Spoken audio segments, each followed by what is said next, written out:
So, sir, karon sang schedule sa inyong buo, sir? Ugma sir. Ugma. Sir, kini sir, mo ni ato ang mga kuan. Mani abang sa CR. Mani ang sa floor drain. Floor drain, Sa kayo sa water closet. sir, Sa closet, laboratory abang. patuloy. Ini nga po na ni sir, abang may para sa PPR para sa linya sa tubig. Okay. Okay. Tapos kini imo ang electrical pipe, sir. Unsa ni ka dako, sir? Ang kuan sir, ang linya sa aircon sir is uno. Kay kuan mo gani sir, dako man siyang wire. Tapos ang sa dimidya lang sa outlet sir. Outlet. So kini dagko nga pipe, sir, para ni sa aircon. Humra ni sa kuan sir, humra ni sa aircon Aircon, tapos kini mga gagmay outlet. outlet. I-underground na namo ang outlet sir. Ang mga edit sa lighting overhead dito Overhead. sa ceiling sir.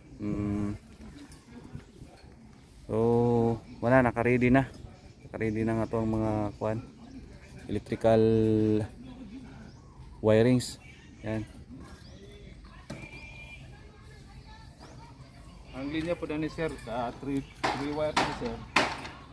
Kaya ang isa ni sir na ground may pana sir. Tulo ka wire among dito din. Ini mo ang bakal, sir, unsa nakadagko nimo ang kuan? 10 mm ni sir. Tinin mo.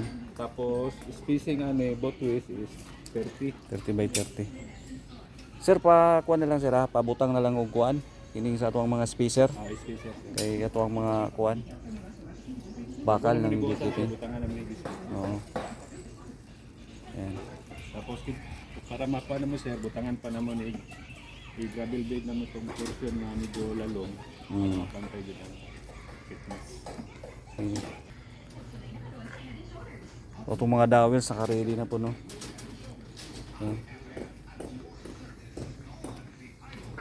Sige, sir, kuan lang mo, sir. Pag submit lang mo ang pouring request, sir, ay ato pa ning inspection. Yan. So, dagay kayong salamat, sir.